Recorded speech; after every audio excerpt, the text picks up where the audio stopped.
See, world, what we can do? We never stop learning. Welcome, everyone, to another segment of Reita's World. Today I have two guests. My little goldfish, Oscar, is still with me. He is happy as a lamb or a fish, but I give him fresh water every 3 days, and he gets fed 3 times a day, a little tiny little pellet. But anyway, I had to show Oscar to everybody because he's still alive. And then my other guest is my son, Win Weaver.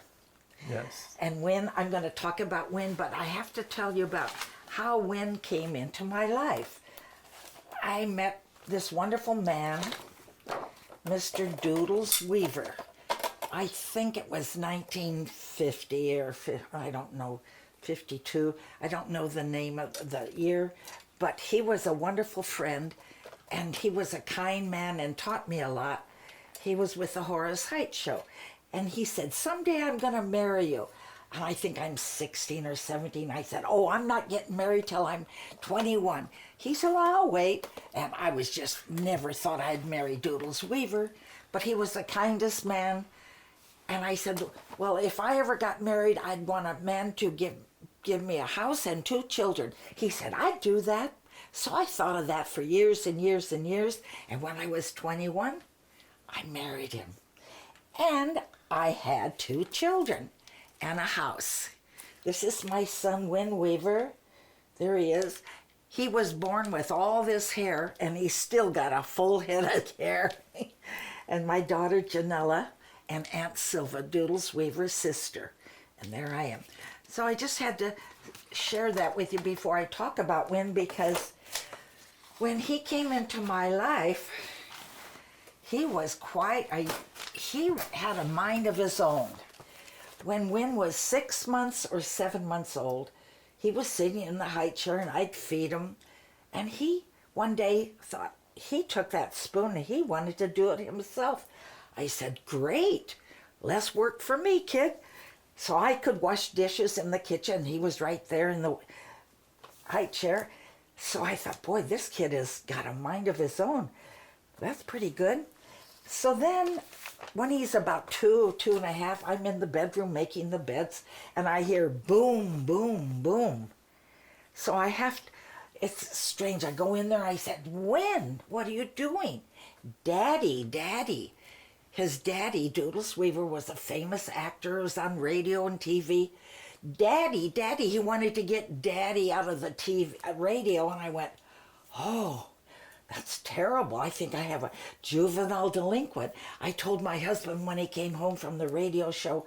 Oh, he said, "Don't be upset about that. Your son is curious. He's got a good mind." He said, "We're going to go to the junk stores, Salvation Army, every place, and we'll buy him things that he can take apart." So anyway, I want to introduce you to Win. Okay, well, Win? Thanks for having me. Yeah. So you were a little whippersnapper. Well, at a very, very young age, and I can remember being as young as 6 months old, by the way, and I have proof of that because we have a picture, Yes. which I didn't bring, I wish I would have brought it, Yeah. of me as a family portrait Right. of me holding my hand like this. I remember the photographer trying to make it in this weird position. I was very unhappy. Yeah. I remember the pain of this guy holding my hand in a very unnormal position.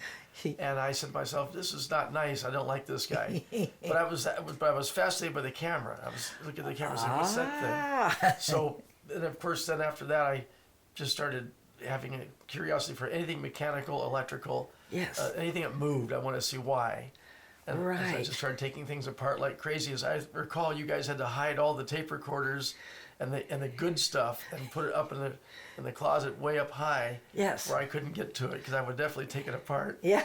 But luckily, you guys bought me tools and not toys. I know it. And We bought you too. We had this one neighbor in particular, Roy Beach. Roy Beach, and he used to work on his trucks. And at 4 or 5 years old, I'd go, well, actually, no, I guess 3 or 4 years old, because we left at 4. Yeah. So at 3 or 4 years old, I'd go over there and see how he had the brakes apart, and I'd take it. And he gave me a pair of wire cutters. That was pretty dangerous. You know, I started cutting all kinds of wires, and it was not good. But anyway, and I'm actually lucky to be alive, because in those days, all the things you got me, you had to plug into the wall. They weren't battery powered. No. So I'd be taking tape recorders apart and things apart, radios apart that were all plugged in 110 volts. So I let that be a lesson to you. I, probably shouldn't be here right now, but yeah, but the thing is, what I'm trying to, for the parents, if your children are interested in things, don't say, "Oh, you're too young, you can't do." I mean, within reason, of course, and guiding them and being with them, but let them experiment, let them learn, follow their lead. Well, one of the things I found very interesting at a very young age, I was looking at almost everything that was given to me or purchased for me or I'd buy or something. I'd figure out a way to get it. And it would say, keep away from children. I know, yeah. I'd say, well, is that me? Yeah, that's you. So I'm 8 years old or 7 years old with a Weller soldering gun. And I was doing some soldering because we have a neighbor that was electronics kind of a geek. And he taught me all these things. I built this little power supply and some other stuff, a little radio. And I remember I had this soldering gun. I kept burning my leg with the solder. I was like, oh my I God. can't do that. Okay. What did I know? But anyway, I still have that soldering gun, I think, by the way. It's Oh my many gosh. years later. But anyway, I was always curious about these different things. And it's fun for me. I think about it constantly when I'm doing other things. I'm thinking about how to work on something while I'm working on something else. So Wow. multitasking. Because your mind never stops, huh? Never stops. Well, I was never told I couldn't do something. I know it. It's probably my fault. That's a problem. I mean, the word no never existed. So it's like, oh my God, okay, so. Well, be careful was existed, but we careful, were but- always around you, though. We did More or less. I Yeah, hope. more or less. Yeah. I, Well, how about now that you're a grown man, you have a friend out in where was it? out in Woodland Hills. Yeah. So not only did I have the soldering gun, but we went to Pep Boys and they used to sell all kinds of things. At 7 or 8 years old, you bought me a skill saw. Oh, so that's I could right. cut my leg off or you Oh, name you it. could? Oh my God. Oh, no. And I started to build my own little shack, as you might recall, at about 8 years old. And I think I got 5 or 6 boards up. And the neighbors called the city, and they maybe tear it down 2 days later. That's right. That's right. I had some we fun were with going to that. build a tree house. Well, that was this was that was actually a different an time. actual strict 2x4 structure. Oh. And I got the foundation pretty much done. And so as soon as I started putting the 2x4s up, the neighbors could see across the fence, and they called it in. Oh. Made us take it down. Okay. But anyway, but I forgot learned how that. to use a saw at a very young age too. So Yeah. my friend called me up. He said, I got this problem with a deck. And so I ended up having to help him rebuild this whole thing. 440 pieces of wood I had to cut, measure, and fit. And it turned out absolutely perfect. And he sold the house. Like the second person who saw the house sold it, and the deck is what sold the house, by the way. Wow. And you've never really built a deck before. Not like that. like that. I mean, I've done a lot of stupid little things. Yeah. But nothing. This was. But that was really yeah. professional. And halfway through, he says, "That's it. I quit. We can't do this. We'll never get it done." I said, "I'm not going to let this stop. We've already spent the money on the wood. We've already painted all this stuff. I'm putting this thing together."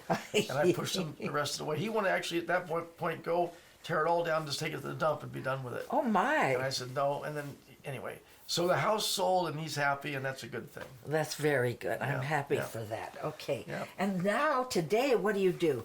You? Well, actually, it's funny you should mention that. Yeah. I actually have been kind of a worker. I guess I learned that mostly from you, not really from my dad.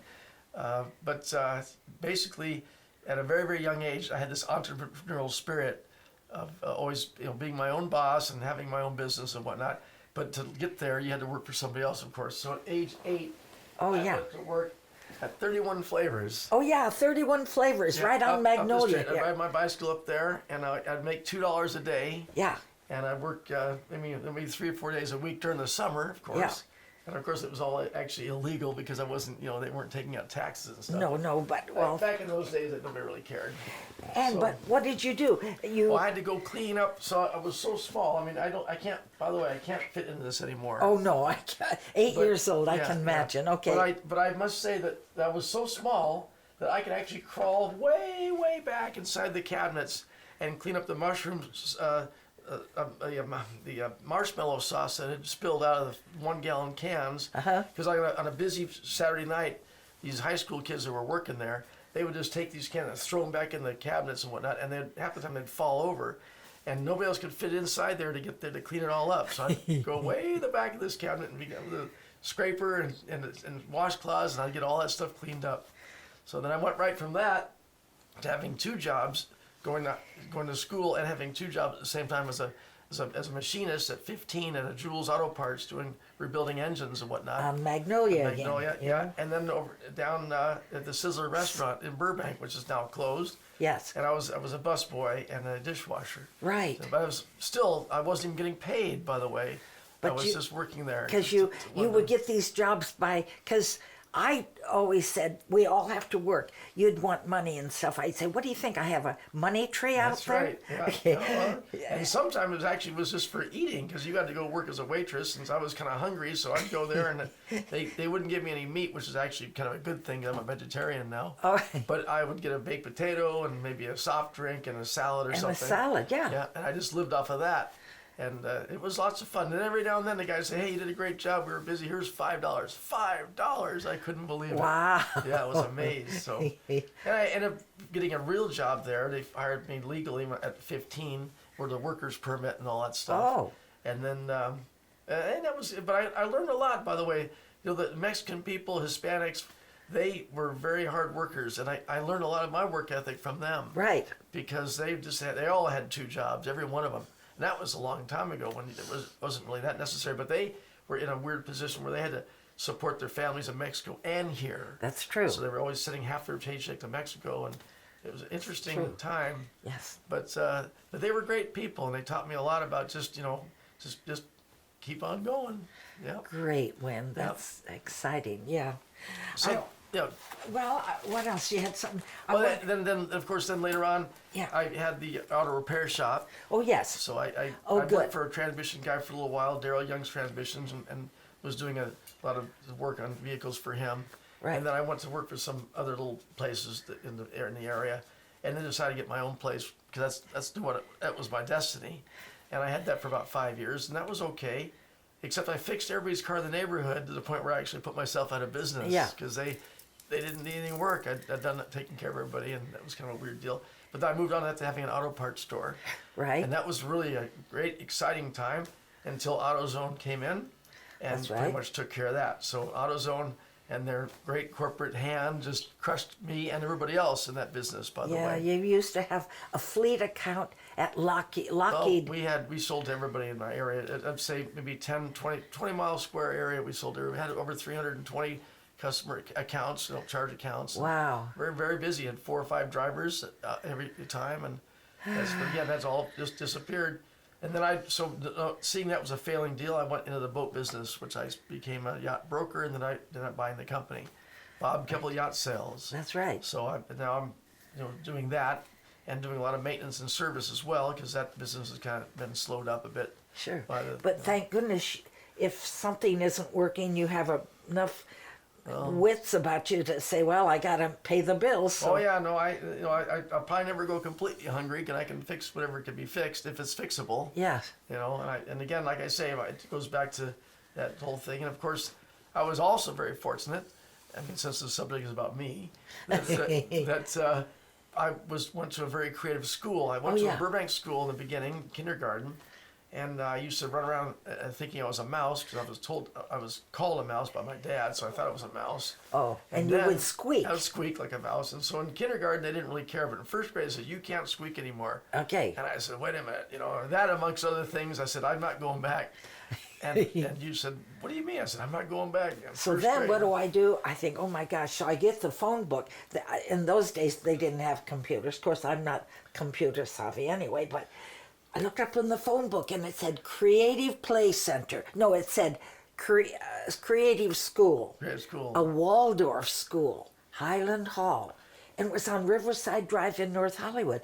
I went over there and I talked to the people and I said, this is perfect for you. Yeah, it was an old, actually 2 or 3 converted houses on a lot. Right. Which they've since now torn down and made apartments. But it was these old, funky houses built in the 20s. Yes. That he converted into schoolrooms. And you had one teacher for 12 years. Yes. He became like your mentor, father, consultant guy. Yeah. And I was very fortunate. He was an ex-Hughes aircraft employee. So he had an engineering background. So him and I could actually talk about engineering in first grade. Oh, my gosh. Versus having, these other mean teachers in Burbank. Plus, the biggest thing, I could squeak. Oh, you could squeak, huh? Didn't get in trouble. Yeah. How did you squeak? Oh, I can't do it. I can't do Oh, it anymore. I used to squeak like a mouse. But anyway. Oh, goodness. So that was great. But at that school, I went there for 7 years, and I was really fortunate that I got to develop at my own pace. And we didn't have grades. No. And we didn't have tests and all these deadlines and stuff. And that was good for me because I'm not a person that can take that kind of pressure, and it's not my thing. Right, and then they made that you wrote your own books. Well, he would tell us a story with our heads down the table, and he would read from a book and tell us a story about the Iliad and the Odyssey and all these different Homer tales and everything, actually, go to ancient India, to the Bible, to just all these different stories. And then afterwards we'd have to just write up what we heard in our own interpretation. Yes. But it was never graded or judged. And then the other thing, sometimes we'd have these big watercolor paintings that we'd actually make of an incident. We'd pick an incident, like it was a volcanic eruption in the story. I drew like a picture best I could, which was not very good, by the way, of a volcano erupting, Yeah. and stuff. And so, but that was what I had to deal with. That was my level of stress. I didn't have these other people saying, you better get an A or else we're going to do this. And it was just a different thing, I know it. Different thing. I remember you told me, Mom, we're building a chicken brick to keep the chickens in or something. Well, no, actually it was a brick wall. Okay, brick wall. Just to teach us how to use our hands. That's another thing. We had beeswax. I used my hands, was very critical for me at my little work and stuff. And I made these little creatures out of beeswax. But we made this block wall, which we learned how to use the brick and the mortar and how to mix it and all that kind of stuff. Yeah. And that was like 8 years old or something like that. So, and of course, that just put me on a crash course of building stuff. I mean, construction things. And I've poured driveways and foundations. And in fact, that one property that we developed, the guy who was doing the foundation quit about halfway through, and I had to finish it. But luckily, he had most of the stuff in place, but I had to put the grout in and do all the rest of the fitting of the block and all that stuff. But I got it done. Is that the place we call the Bat Cave? The Bat Cave, yeah. That's one of my saving graces. Yeah, because you always had all these cars. You loved cars. Oh yeah, well, definitely have too many cars, and somewhere around 50, I think. Actually. Oh gosh! But the Bat Cave is a 17,000 square foot facility, and it's full. It's full. It's full. Can you believe that? Anyway, so I'm trying to sort a few things out there, but it is my saving grace. I have all my cutting equipment, welders, torches, and I can build anything I can think I can make right there. I've got end mills and machines, whatever I can think of, I can actually build right there. So it's very great for me. So, Mr. Weaver, thank you for giving me 2 children, because that little Win, he keeps me happy. He calls me every night when he comes home from work, and he makes me laugh. And I said, Win, as long as you make me laugh, I'm going to live a long time, because I got to get oxygen into the brain. And that gives me oxygen. Well, you really laugh when I ask you for money. Oh, yes, there you go. I'm very lucky to have you and my father as parents, because most of my friends who I grew up with had restrictions and this and that, and none of them have achieved, I think, their potential. They've all been just kind of held back by this and that, and they survived. They did 9-to-5 jobs, and some people became more successful than others. Yeah. But I don't know if any of them really had my freedom, where I could just go crazy. Right. And of course, you always told me, with a privilege comes a responsibility. Absolutely. And I hear that in my head to this day. And I also said, do the golden rule: do unto others as you'd have them do unto you. Yep. And hate begets hate, and love begets love. That's correct. Yep. And you are good. People love you at the boat business. There's so many people, when I meet them, they say, oh, we love Win, because you are fair, and you don't judge people. You don't put people down. You're always smiling. Well, I'm trying to, do a good job and whatnot, and I could probably make a lot more money, but I just can't do it because I don't feel that's the right thing. If I see a problem with a boat I can fix, cheaply, and it'll work, I just say I'll fix it and charge them for what it's worth versus what I could have gotten. I know. And I actually hurt myself sometimes because I get things done a little bit too quick. Yeah. And most guys would be on there for 3 or 4 days. I'm there for maybe 10 minutes. I know, you're so fast. I go right to the problem. because of my level of experience and how, understanding things really down to a molecular level, I can just look at stuff and say, okay, this is how it's supposed to go, and this is what I got to do to fix it, and that's it. Wow. So, and I do have a lot of tools that help me with that. I got it whittled down to a handful. I can put on a little boat and go from boat to boat and do some repair. But Great. the bottom line is that, all those years of experience, I kind of look at it as a kung fu episode. Like David Carradine is going down a trail and he gets some conflict, and he flashes back to his childhood in some little scene. I do the same thing. I see a problem and go, oh yeah, and it goes back maybe 30 years ago. Oh yeah, I had that problem 30 years ago. How did I fix that? Oh yeah, that's what I did. And I go back and take care of it. Yeah. So it's kind of... And a lot of times at night you'll tell me about something you did, and I'll say, wow, you've never done that thing before. You said, no, I learned a lot today. And I'll also say, I hope I never have to do that again. That's true. You do say that. Many jobs, I say, this is it. I'm going to do this job and never do this again. I'll figure out a better way and to make more money doing something else, because I don't want to do certain things. Because you're tall and you have to crawl under. How much space you have to crawl under these boats? Oh, it's sometimes a matter of just 5 or 6 inches. You got to just put your hand in there, or just put your head in there just to see what's going on. Yeah. I'm kind of fortunate. I weigh the same that I used to weigh in high school. Wow. So I've not gained a pound since then. So, yeah, I guess one of the things I also was gifted by both of you, I'm very, I guess, speedy. I run around quite a bit. I have a lot of energy. Yeah. And being a vegetarian, I think, really helps. But aside from that, my mind works very, very fast. And sometimes I even have like anxiety because it's working a little bit too fast. Right. I got to calm down. But I'm always running around, like a chicken with my head cut off. But that's to me, it's normal, And I also play music, so I'm playing drums, and people say, hey, you got to slow down. I go, slow down, I'm not even going fast. This is nothing. I hear the playback, I say, oh my God. And in my mind, I'm just creeping. I'm literally just creeping. And then I listen to the playback, I said, this is ridiculous. And so I have to really struggle to keep from playing too fast, because not that I want to get the song over with, it's just, to me, it's so easy. I'm just blasting through it. I see.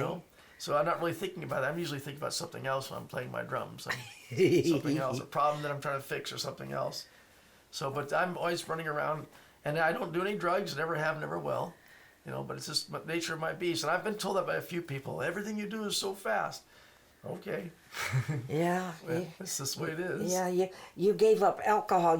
When you were 21, that was it. I experimented with alcohol with a few friends in high school, whatnot. And you'd get sick and throw up? I'd get sick, terrible, and I can't really drink. Couldn't stand the taste. It was all peer pressure, nonsense. Yeah.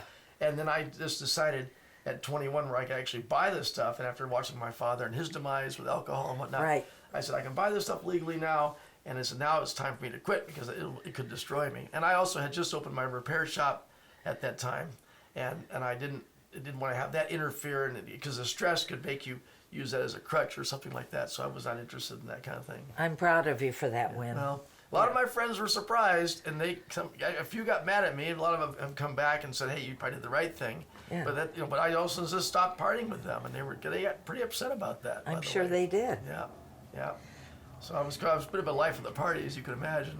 Oh yeah, because from my dad, you got his sense of humor. You do have a good sense of humor too. Right. My father and his side of the family gave me the brains. Pat Weaver was my uncle who created Today's Show and Tonight's Show, and my grandfather built half of Los Angeles. Sylvester Weaver. Laughlin he Weaver. Built the Chamber of Commerce in 1915. He built helped put together the L.A. Harbor. And the breakwater and all that kind of stuff, was very close to those people in Long Beach and making all that happen. And then he was part of the freeway structure thing, the Pasadena Freeway. He was part of that committee, and he was very, very involved. So my father, his portion of his genetic makeup gave me this mind, I should say, that's very, very interested in creating things and doing stuff like that, big projects. And Aunt Silva. Oh, Aunt Silva. Well, that's over here. So Aunt Silva, she actually, I used to hear her be on the phone talking to people about getting things done around her house, and she had a certain level of diplomacy, which at a very, very young age, I'd listen to it and say, okay, well, that's if you want something done, that's what you do. You don't threaten somebody. You work something out. You say, hey, I'll give you this if you do this for me. Or, and she was very diplomatic. It was amazing to get that from her. Oh, good. Yeah, that was really great. Very good. So I guess, some people have said, you're a jack of all trades. And I say, well, yeah, but a master of none, because really I've never really got to the point where I made anything absolutely perfect, just so you know. I mean, if I built a race car, it was always rough around the edges. Now, it might have beat everybody on the street, but it was far from what they would call it. They would put $10,000 in a motor. Right. And they'd spend all this time machining everything just right. I'd kind of look at the thing with my thumb and go like this, that'll work. Yeah. And boy, that thing was faster than heck. And people, they didn't believe me. One guy, I actually called this guy, I said, come to my house tonight, or when I was living here actually in the garage in high school. I said, I want you to watch me put this motor together. I made him sit there for 2 hours putting this thing together. And then I said, because I'm going to race you and I'm going to blow you away. Wow. And he says, oh, no, you're not. I said, yeah, okay. So I put this thing together, and he watched me do it, and I put it together, and I blew him away. And he said he told all his friends, no, I swapped motors. After he left, I put another motor in there, which is not true, of course. No, of course. But whatever. But yeah, master of none. And, if I'm cutting and welding something, it's not going to be perfectly perfect, because that's not my goal. My goal is to get the job done and get down the road. So that if I want to go to a professional, I'd take it to somebody who really can do that just right. Right, I understand. I'm happy with my work, and it's strong, and it does the job. Right. But I do consider myself perhaps a jack of all trades, but I do not consider myself a master. Okay. I really do not. To me, you're a master.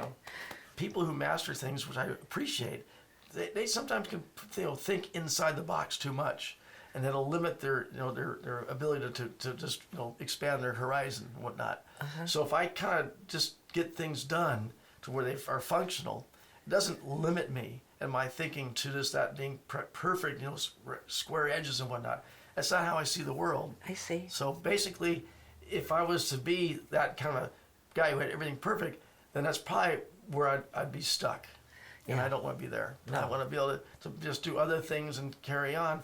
And I don't think anybody can really be a master of all trades, because it's I think it's impossible. I mean, if you do have that much, versatility, you're going to always make a mistake here and there, or things aren't going to be perfect. That's all there is to it. And anyway, Oscar and I want to say thank you for tuning in to Rita's World. It's a world where we talk about everything from soup to nuts. But everybody, go forward, love yourself, and then you can love others. Thank you again. I want to say to my girlfriend, Diane Bilyeu, she helped me go to UCLA, and I got to do a movie at Universal called Stranger in My Arms. But Diane Bilyeu said, Rita, we'll go take a course at theater arts at UCLA for the summer. I said, oh no, I couldn't do that because I'm not a student or smart like that. She said, yes, you could. And I got an A-, only A I ever got in my life. But I did do a movie at Universal called Stranger in My Arms. So that was my claim for in the movie business. Very good.